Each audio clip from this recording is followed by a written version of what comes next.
Nah ini misalkan kita ngetrek di alam bebas, ini kan kita main di gantangan ya.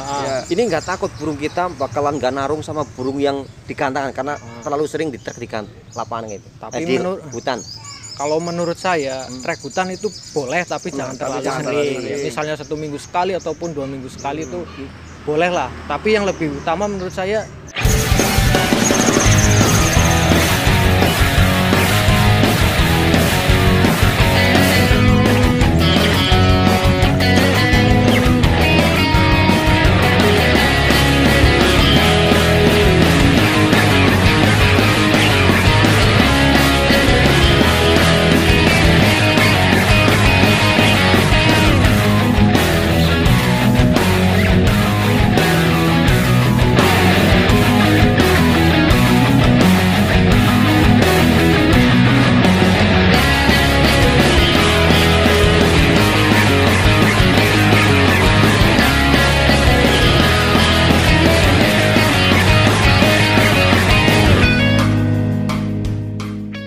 Selamat pagi teman-teman, kali ini saya bikin konten yang berbeda. Sini ada teman-teman shogunner yang amunisinya udah jalan di gantangan. Dan hari ini saya pengen ngobrol banyak, mungkin tentang berbagai macam permasalahan ataupun sistem perawatan. Mungkin dari teman-teman ini punya cara tersendiri masing-masing untuk bisa mencetak shogun jalan di gantangan.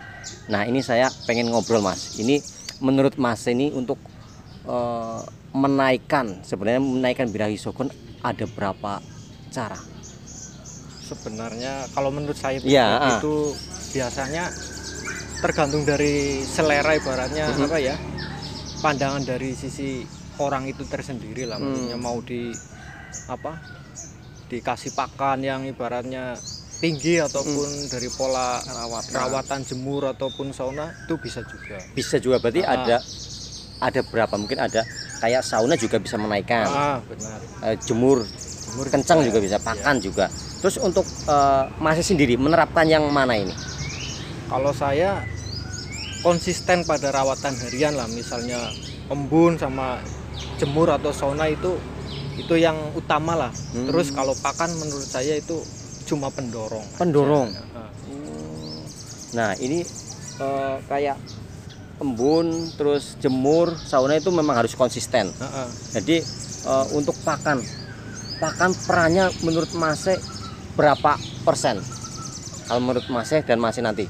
Kalau menurut saya pakan itu sih ya sekitar 80% ataupun 70% lah. Gitu. Tapi rawatan harian kayak misalnya di sauna, di embun, di jemur itu nggak boleh. Itu penting lah ibaratnya, itu basicnya orang main birahi kayak gitu. Oh kayak gitu. Berarti Mas menerapkan itu ya? Iya. Nah, kalau Mas gimana Mas? Menurut Mas? Kalau saya sendiri kan berhubung saya itu kerja itu berangkat pagi pulang sore, jadi burung itu jarang dijemur, kalau bangun juga pagi siang gitu. Jadi burung nggak sempat dijemur pagi, nggak sempat diembun. Tapi kalau saya itu naikkan birahi cenderung lebih ke pakan hampir 80% berpengaruh dalam menaikkan birahi shogun. Ya. Cuma itu untuk kalau harian sih sistemnya itu rawatan harian biasa. Kita pagi kasih pakan, kasih kroto. Udah full krodong sampai dia birahinya mentok. Kayak gitu. Berarti untuk pakan harian yang tadi dimaksud menaikkan birahinya itu pakai itu yang pakan tinggi setiap hari wajib. Itu kan batasannya gini. Misalnya burung bahan, kita pakai birahi tinggi dulu biar dia mau bunyi, dia mau gacor lah intinya. Pakai pakan yang tinggi. Nah pakan yang tinggi itu paling kita patokannya 1 minggu. Misal 1 minggu dia udah kenceng, udah birahinya udah tinggi, udah gacor, kita stop. Nah kita balik lagi, mau kita netralin apa gimana. Terus kita ngeraba settingan burung, kita ngeraba gimana ya karakter burung mau gimana. Misalnya ada burung yang H-3 baru disetting, maksudnya pakai pakan kenceng. Terus hari yang nggak mau buat lomba itu pakannya pakan biasa, pakan standar lah, yang pasar-pasar juga ada, toko-toko gitu. Berarti punya waktu, misalkan kita punya target waktu lah ya, seminggu. 1 minggu. Satu minggu dilihat nanti perubahannya gimana. Iya. Nanti coba masuk ke gantangan kayak gitu apa gitu. Iya. Kalau enggak langsung masuk ke gantangan ya tempel. track 1 minggu misalnya di track 3 kali atau 2 kali kayak gitu. Terus kalau misalkan belum ada progres, itu ganti pakan atau gimana? Itu tergantung itu dari karakter burungnya ataupun dari pakannya kayak gitu. Tapi kalau memang burung itu memang mempunyai namanya bakat ataupun apa namanya ya itulah namanya bakat, itu pasti udah kelihatan lah maksudnya dalam waktu seminggu itu dalam waktu seminggu kayaknya ada perubahan kayak gitu. Udah bisa bedain, ini pakannya nggak cocok, apa ini perawatannya nggak cocok. Nah, gitu. ini tanda-tanda untuk pakan yang biasanya kurang cocok itu di burung gembung atau gimana? Iya. Cenderung burungnya gembung, satu gembung. Terus yang kedua kurang aktif. Sogon kan cenderung burung aktif lah. Ya, betul. Kalau dia misalnya pakannya nggak cocok, dia nggak aktif, dia lusuh gitu, lecet gitu. Soalnya burung aktif kan. Pakan berpengaruh tinggi. Soalnya bukan burung yang tipikal harian itu diem, harian itu ngelamun, dia enggak. Dia burung aktif. Berarti itu tanda-tanda burung yang Kurang cocok sama dengan pakan. pakannya Iya. lebih aktif. Lebih aktif. Lebih aktif. Jangan mungkin birahi udah Seger, mulai. ya. Birahi udah kelihatan. Juga kadang kita mau kasih pakan burung, kita tetap kontrol lah, maksudnya itu burung mau Hari makan ke atau hari. enggak Kayak kayak gitu. gitu. Soalnya ada juga yang misalnya pakai Pakan nektar yang yang kental itu nggak mau minum, terkadang tahu-tahu kembung. Dalam arti bukan karena dia mungkin makan pakan itu ataupun dia nggak makan kayak gitu. Bisa jadi nggak makan ya karena Bisa nggak jadi doyan. nggak makan mungkin. ya nggak doyan yang kental-kental kayak Kalau gitu. Sogon kan ada cenderung yang suka encer, ada cenderung yang emang suka kental gitu. Jadi Nah. harus bedain. Nah, kita nggak jelek-jelekin pakan yang Iya. kental atau yang Iya. encer ya. Tapi menurut Mas ini, selama bermain sokun main pakannya encer atau yang kental? Kalau burung itu mau pakan kental, kalau untuk orang-orang yang agak sibuk itu mendingan yang kental, soalnya Iya. ditinggal-tinggal kan aman kayak gitu. Tapi nggak ngaruh itu mungkin di suaranya. Di suara mungkin ada juga yang ngaruh, tapi menurut saya tergantung burungnya juga itu lah, maksudnya kalau posisinya burung itu sehat, rawatannya memang konsisten, mungkin nggak itu. Sip. Nah, ini Kayak volume itu enggak. Kalau volume menurut saya itu Tergantung bawaan dari karakter burung lah, iya. berarti bukan karena faktor pakan. Faktor juga mempengaruhi. Misal gini, kalau burung volumenya udah kencang, terus dia nggak mau ngeluarin volume kencang gitu harian, berarti kan ada yang salah, entah itu dari rawatan, entah itu dari pakan. Nah, pakan ini juga berpengaruh volume juga. Misalnya pakai pakan encer, dia mau bunyi karena dia lebih nyaman apa gimana, bunyinya kencang.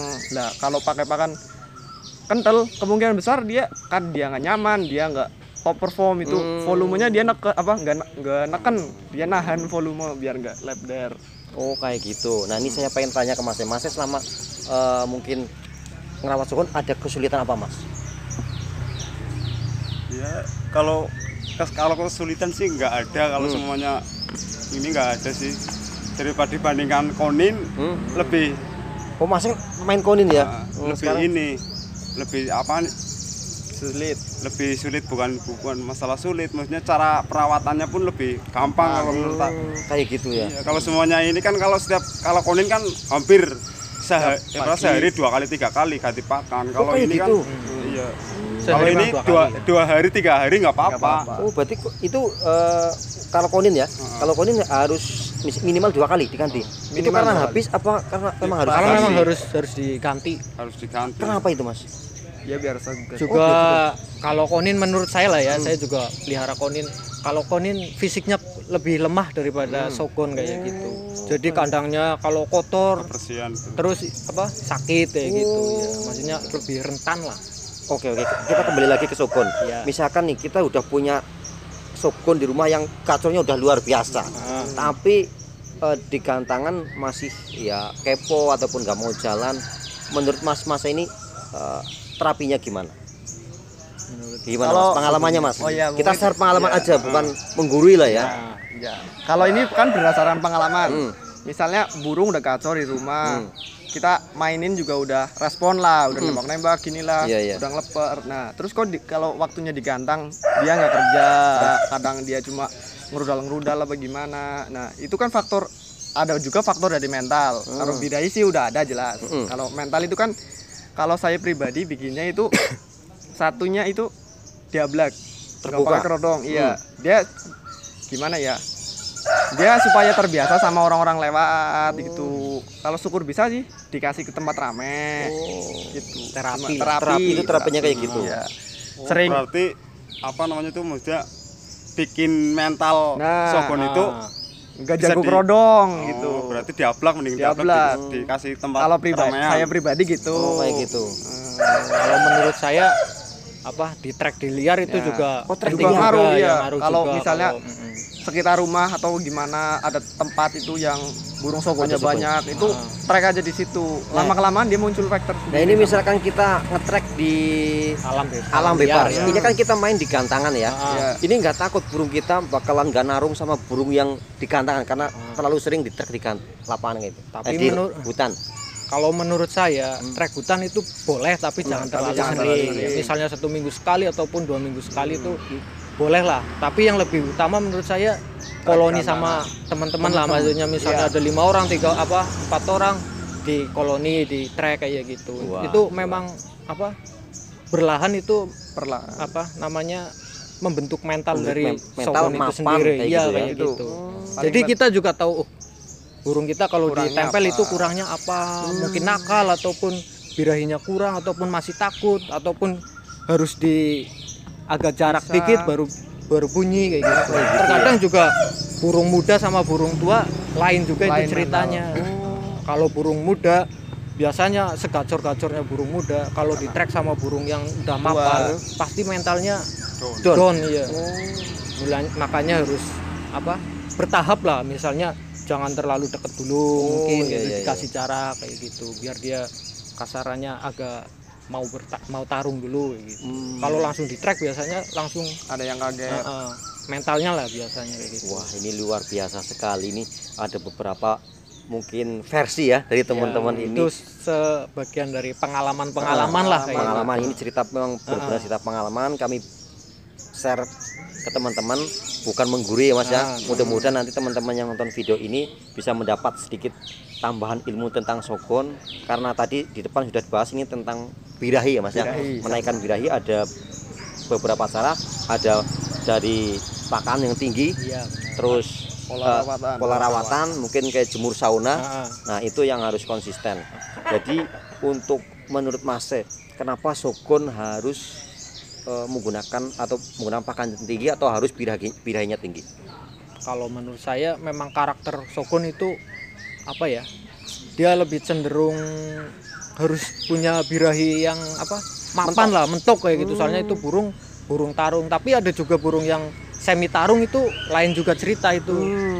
Misalnya diuntul atau diapain itu. Aslinya shogun memang burung-burung yang narung. Iya, memang burung fighter itu. Shogun burung fighter aslinya. Makanya kalau shogun pengen satu titik itu kayaknya mustahil lah ya, susah. Memang ada tapi jarang lah. Jarang, tetap ada loncatnya karena dia burung aktif. Menurut saya. Siap, ini bagus sekali. Ini dari pengalamannya Mas. Pernah nggak Mas nyetak ataupun ngerawat shogun dari mungkin dari nol banget, mungkin hasil tangkapan atau hasil dari pasar, pernah kalau begitu? Kalau dari nol maksudnya dari loloh kayak gitu, saya belum pernah. Dari mungkin beli ngombyok di pasar atau hasil rumahan gitu. Kalau rumahan ada sih, tapi kalau memang ngombyok belum pernah saya. Belum pernah nyentak yang dari misalnya dari pikatan atau dari apa itu belum pernah saya. Tapi rumahan itu rumahan. Mas gimana Mas? Kalau untuk nyetak sendiri dari bahan sih belum. Cuma kalau saya pribadi itu gimana ya? Misalnya burung teman udah ada burung tapi udah ada bakat. Saya yang ngerawat. Tapi kalau yang masalah dari pikatan itu dari ombyokan lah kasarannya. Udah ada 1 orang yang berhasil dari ombyokan itu, cuma teman satu grup. Nah, dia itu beli di pasar lah, kayak pasar burung. Dia beli di ombyokan, terus dia rawat lah. Rawatannya itu konsisten. Yang penting pakannya tinggi dulu supaya dia biar bikin birahi dulu. Ya, kalau dia udah birahi terus baru ngelatih ke mental. Nah, kalau cara teman saya itu dia ngelatih mentalnya itu ditaruh di pinggir jalan tiap hari nggak pakai kerodong supaya iya dia bikin burung itu bandel dulu. Oh, itu membentuk mentalnya. Ya, membentuk seperti mental. Kalau udah gacor baik di kerodong maupun nggak di kerodong, misalnya dia lihat orang lewat dia nembak, dia nyepin apa gimana, nah itu baru kita bertahap ke gantangan. Kita tempel dulu lah minimal, kalau pakai 3 burung apa 4 burung ya syukur-syukur lebih dari itu lebih baik gitu. Oke, ini mungkin itu untuk cerita burung itu cut dulu aja. Iya. Lain waktu kita ngobrol supaya lebih fokus ke masalah ini. Ini terima kasih Mas saya udah sedikit sharing tentang pengalamannya dalam merawat burung sukun. Mudah-mudahan amunisinya terus bikin bangga. Nanti kalau dijual laku miliaran lah ya, Mas, ya, miliaran. Ini terima kasih selalu, sehat selalu Mas. Poinnya miliaran. Miliaran ya Mas ya. Beli burung sukun yang harganya masih murah dijual miliaran. Pokoknya itu cita-citanya. Terima kasih, sehat selalu Mas. Ya.